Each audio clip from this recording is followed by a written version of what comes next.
Askeri de diye suçu. Yolda aldılar. Ne kadar oldu? 5 yıldır. Çapın tanesinde bizimle. Önce tabii Diyarbakır anneleri olarak basında yer alan bu fotoğrafı görmek gerçekten hani televizyonda seyretmek gibi değil her şeyden önce. İnsanların çocukları, ciğerpareleri burada. Dolayısıyla o ciğerparelerinin dağa gitmesinden sorumlu tuttukları HDP'nin kapısına insanlar gelmiş durumdalar. Bu sadece bir şov ya da sadece bir siyasi gösteri değil. Bu yaşanan bir olay. İnsanlar bunu yaşıyorlar. Hepsinin elinde kendi çocuklar var. Çocuklarına ait hikayelerini dinliyoruz burada.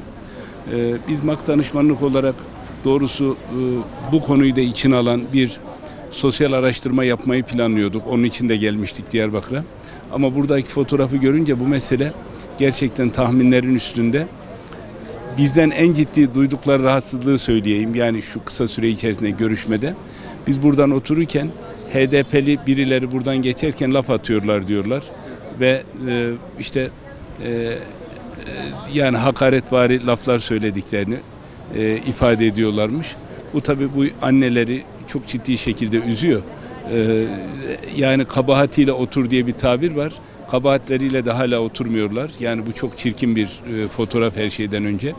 Ama bunun ötesinde buradaki direnci görmek lazım. Annelerin tavrındaki samimiyeti görmek lazım. Müthiş bir samimiyet var. Ve bir şey istemiyorlar kimseden. Herkes çocuklarını istiyor. Çocukların ölüsünü ya da dirisini istiyorlar. Bunu ifade ediyorlar. Bu son derece dramatik bir durum.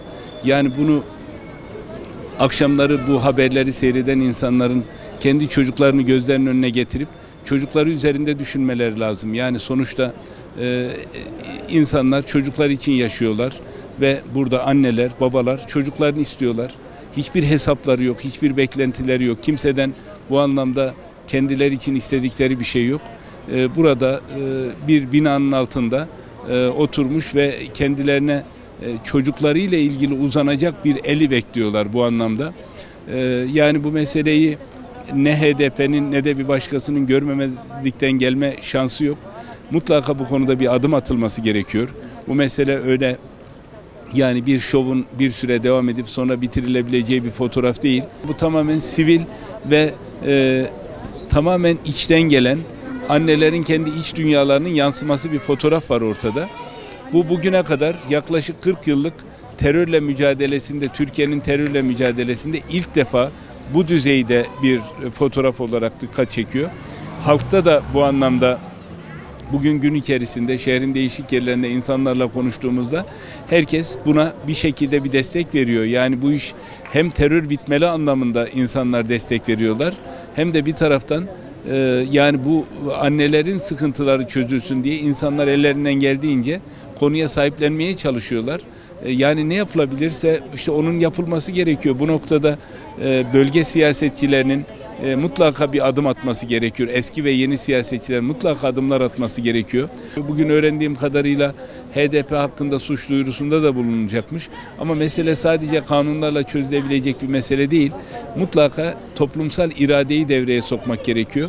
Bu iki türlü bir irade. Bir bundan sonra daha insanların çocuklarını götürme anlamında kolay bir süreç olmayacak terör örgütü için. Bunu toplumun önüne koymak gerekiyor. İkincisi de şu anda dağda çocukları olan annelere bir umut ışığının yakılması gerekiyor. Yani herkesin çocuğu var. Dolayısıyla herkes kendi çocuklarıyla ilgili duyduğu hassasiyeti bu anneler de çocuklar için duyuyorlar. Dikkat edilirse bu anneler genellikle gariban insanlar, madden fakir insanlar belli yani buradaki duruşlarından belli. Bu insanlara birilerinin el uzatması gerekiyor. Terör örgütünün de artık daha fazla bu insanları istismar etmemesi gerekiyor. Bundan sonra terör örgütünün de işi eskisi kadar kolay olmayacak. Bu da anlaşılıyor. İnşallah bu mesele bir an önce çözülür. Bu anneler, babalar çocuklarına kavuşurlar. Her gün bu sayı artıyor ve ben öyle zannediyorum ki önümüzdeki günlerde bu süreç daha da artacak. Toplumsal bir infiale dönüşmüş durumda. Anneler çığlık çığlık çocuklarını istiyorlar. Almalı, her şeyden önce almalı. Alır mı sonuç meselesini beraber göreceğiz. Ama almalı. Buna dünya da sessiz kalmamalı. Buna bu terör örgütünü besleyen bütün uluslararası güçlerin hepsi buna bir tavır koymalı. Yani bu anneleri gören dünyanın bir başka yerindeki bir başka milletin mensupları da tepki koymalı kendi ülkelerindeki insanlar açısından. Şu ana kadar yapmış olduğumuz çalışmalarda toplumsal ciddi bir desteğin olduğu görülüyor zaten.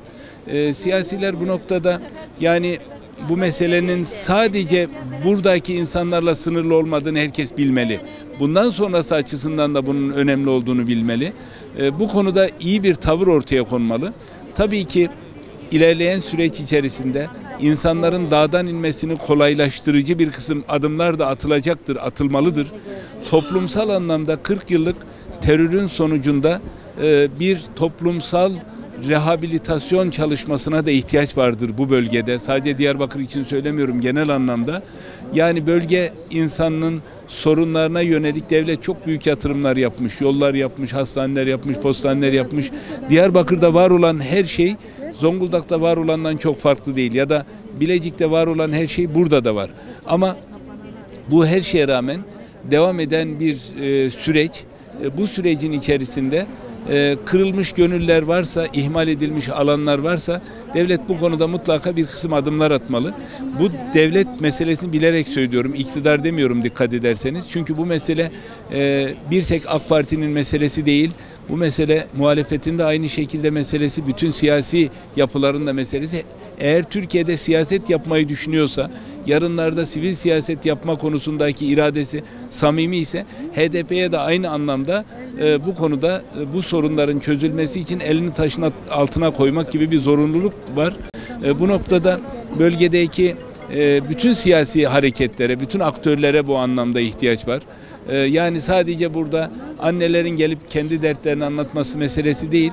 Bu mesele dalga dalga bütün memlekete yayılmalı ve Türk toplumu, bölge insanı, Kürdüyle, Türküyle, diğer etnisiteleriyle beraber artık teröre verecek sermaye olmadığını ortaya koymalı. Bu çok önemli bir şey. Bunu sağlayabildiğimizde meseleyi çözeriz diye düşünüyorum.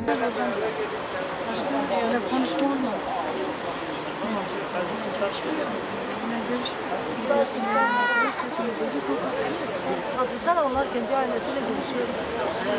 Ha, gönüllü olanları görüştürüyorlar. Öyle mi?